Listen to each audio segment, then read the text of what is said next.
Hey guys, welcome back to the Madrid Pundits, a channel for the Madridistas by the Madridistas and of the Madridistas। अगर आप इस channel पे नए हो, channel को subscribe करो, इस वीडियो को लाइक करना एंड इस वीडियो को अंत तक जरूर देखना। काफी सारी चीजों के बारे में आज बात करनी है, लेकिन आज के दिन का जो हमारा मेन टॉपिक है वो ये है that what can real Madrid learn from the game Manchester city versus Arsenal. तो जैसा कि आप जानते हैं दोस्तों, हमारा चैंपियंस लीग में नेक्स्ट ओपोनेंट मैनचेस्टर सिटी है। Real Madrid will be playing Manchester city on the 10th of May। First leg Santiago Bernabeu में होने वाला होगा, तो सेकंड लेग में जाते हुए मैनचेस्टर सिटी को एक स्लाइट एडवांटेज होगा गोइंग इनटू द गेम। तो क्या किस तरीके से रियल मैड्रिड को अपने आप को प्रिपेयर करना चाहिए, बिकॉज अभी मैड्रिड को बहुत ही शांत तरीके से मैनचेस्टर सिटी के गेम्स देखने पड़ेंगे, ऑब्जर्वेशंस करने पड़ेंगे एंड उस तरीके से प्लानिंग करनी पड़ेगी। बिकॉज जो सबसे ज्यादा इंपॉर्टेंट गेम है हमारे सीजन का वो ये होने वाला है, real Madrid versus Manchester city. Because मुझे मालूम है, मुझे यकीन है मेरी टीम में कि अगर हम फाइनल में जाते हैं तो हम फाइनल जीत ही जाएंगे, because it will be against Inter Milan और AC Milan which is a slightly easier fixture. Although मैं दोनों टीम्स को काफी रिस्पेक्ट देता हूं, बट वो स्लाइटली इजियर फिक्सचर है कंपेयर टू मैनचेस्टर सिटी।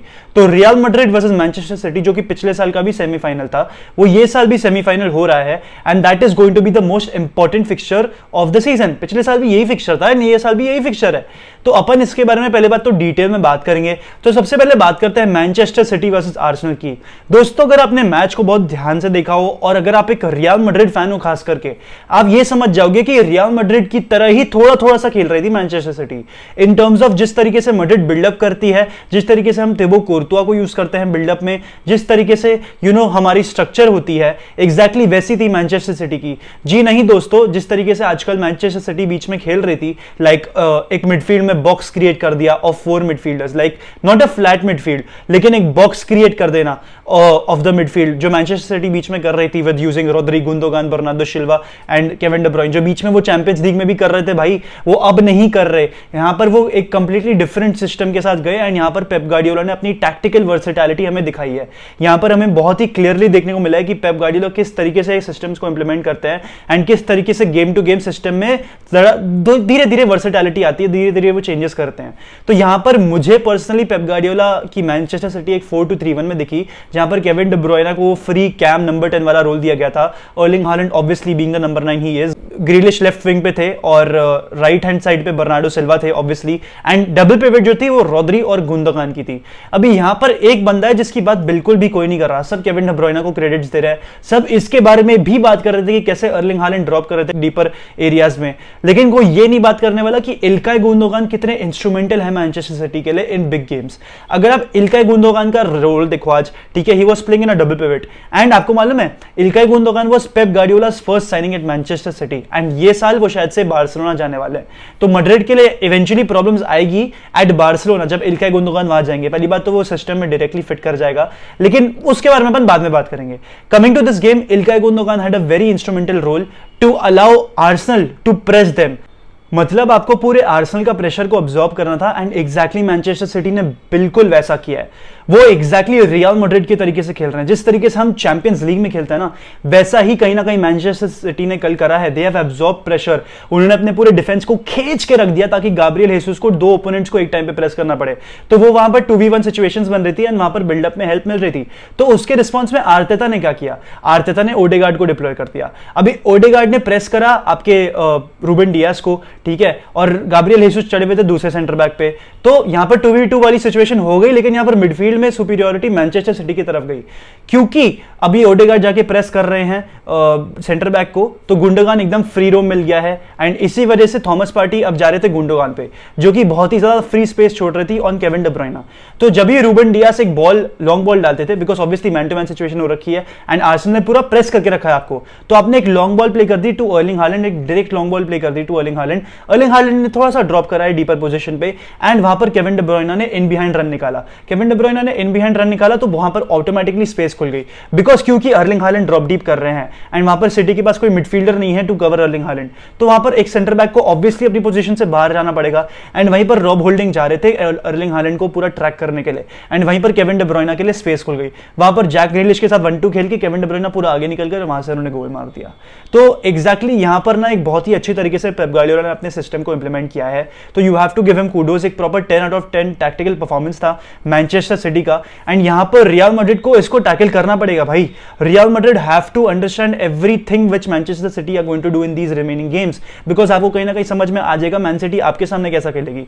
अभी I will not be surprised at all कि मैनचेस्टर सिटी रियल मैड्रिड को बोल दे आओ भाई हमारी तरफ आओ, हमें प्रेशर करो, ठीक है। ये सारी चीजें भी हो सकती है in the Champions League game, so Real Madrid have to be prepared. अब और चीजों के बारे में बात करें तो देखो वाइड एरियाज में इन माय ओपिनियन इतना कुछ तो हो नहीं रहा था, पूरी 2v2 सिचुएशंस हो रखी थी। Ben White was against Jack Grealish and वहां पर मैनुअल अकांजी थे against Bukayo Saka, and right hand side की बात करें तो बर्नार्डो सिल्वा और जिनचेंको का था। And you know first half में मैंने एक चीज नोटिस करी, जिनचेंको was playing at a double pivot, granite जाका एकदम वाइड लेफ्ट हैंड साइड पे खेल रहे थे, एंड वो वहां पर ट्राई कर रहे थे to receive the ball and play the ball to Gabriel Martinelli, and वहां पर गाब्रियल मार्टिनेली को एकदम न्यूट्रलाइज करके रख दिया था। काइल वॉकर थे उनके सामने। गाब्रियल मार्टिनेली भाई he is the highest scorer for Arsenal and he had no so impact whatsoever. Gabriel Martinelli मुझे पिच पे दिखे ही नहीं भाई, मैं मजाक भी नहीं कर रहा, मुझे लग नहीं रहा कि Gabriel Martinelli not just a shot but शायद से टच भी करी होगी बॉल को। He was nowhere to be seen, and वहीं पर सेकंड हाफ में फिर जिनचेंको को एक एडवांस लेफ्ट बैक के रोल पे डाल दिया जहां पर he was constantly overlapping Gabriel Martinelli ताकि उसको सपोर्ट मिले एंड कुछ वो हरकतें कर सके आर्सेनल के फेवर में, लेकिन ऐसा कुछ भी नहीं हो सका। आर्सेनल के जो भी अटैकिंग माइंडेड प्लेयर्स से बिल्कुल उनकी थ्रेट को न्यूट्रलाइज करके रख दिया। गाब्रियल मार्टिनेली, बुकायो साका दोनों को न्यूट्रलाइज करके रखा था भाई, एंड यू नो कुछ बिल्कुल भी चांस नहीं छोड़ा आर्टेटा के लिए। तो क्लियरली ये दिखाता है कि मास्टर वर्सेस अप्रेंटिस की जो भी यू नो बैटल होती है वहां पर मास्टर ही जीतता है। अभी आशा हमारी ये भी होगी कि चैंपियंस लीग में भी ऐसा ही हो, मास्टर रियल मैड्रिड है एंड अप्रेंटिस मैनचेस्टर सिटी है। मैन सिटी अभी भी सीख रही है क्या होता है चैंपियंस लीग में, तो आई जस्ट होप कि मैन सिटी यू नो हमारे सामने हार जाए और हम लोग वापस फाइनल में खेल ले भाई, that will be a dream come true. अब पोरला 15 winning back to back Champions League, this is Real Madrid heritage, तो I would be there no matter what, ठीक है। लेकिन अगर और चीजों के बारे में बात करनी पड़ी ना, अगर अर्लिंग हालैंड ड्रॉप कर रहा है आप टोनी क्रूज को डबल पिवट में बिल्कुल भी नहीं खिला सकते। अभी मैंने अपने कल के वीडियो में भी ये पॉइंट आउट किया था कि रियल मैड्रिड वर्सेस जिरोना वाले मैच में टोनी क्रूज डबल पिवट खेल रहे थे एंड कास्टेलानोस को वो ट्रैक नहीं कर रहे थे। तो अगर अर्लिंग हालैंड एक स्टैटिक स्ट्राइकर की तरह नहीं खेलने वाला है, if he is going to play as a mobile number 9, आपको उसके ऊपर मैन मार्क करना पड़ेगा। एंड मेरे लिए यहां पर सोल्यूशन पता है क्या दिख रहा है, मुझे लग रहा है आपको फेडे वैल्वर्डे को सीडीएम पे खिलाना पड़ेगा, बिकॉज आपको मालूम है कि फेडरिको वैल्वर्डे, अगर आपने 1920 सीजन जो फेडी वैल्वर्डे का ब्रेकआउट सीजन था, अगर आपने उसको बहुत ही अच्छे तरीके से फॉलो करा है, आप समझ जाओगे कि फेडी वैल्वर्डे कितने अच्छे तरीके से मैन मार्क करता है प्लेयर्स को। उसने लियोनेल मेसी को शांत रखा था भाई एक मैच में in the El Clasico, he had man mark Messi and he had done a fantastic job with that. तो I would be very happy अगर फेडरिको वैल्वर्डे को हम सीडीएम में डिप्लॉय करते हैं, because I am pretty sure he will do a great job. Valverde या फिर Camavinga, preferably Valverde because उसकी एक्सपीरियंस ज्यादा है and I think he can do the job against Erling Holland. बिल्कुल एकदम फिजिकल ब्रूट टाइप प्लेयर है, पूरी power versus power वाली क्लैश हो जाएगी। तो I think we have to play the Uruguayan against Erling Haaland, that is the solution which I think. बाकी आपको टोनी क्रूज और लुका मॉड्रिच को मिडफील्ड में डिप्लॉय करना पड़ेगा। Cruz cannot be your number 8. Cruz and Modric need to play the other Man City midfielders and Valverde को आपको कहीं ना कहीं से आपको डिप्लॉय करना पड़ेगा अगेंस्ट अर्लिंग हालैंड। अगर आप ये नहीं करते हो आपको चीजें चेंज करनी पड़ जाएगी भाई, आपको मॉड्रिच और वैल्वर्डे की डबल पिवट खिला देनी पड़ेगी, बिकॉज आपको केविन डी ब्रुयना को भी रखना है, बिकॉज मैनचेस्टर सिटी के पास वो गेम चेंजर्स हैं, वो प्लेयर्स हैं जो आर्सेनल के पास नहीं थे। आर्सेनल अभी भी एक यंग स्क्वाड है, वो सीखेंगे, वो और सीखेंगे और वो इवेंचुअली करके जीत भी जाएंगे, बिकॉज उनके पास टैलेंट है, वो हार्डवर्क भी कर रहे हैं।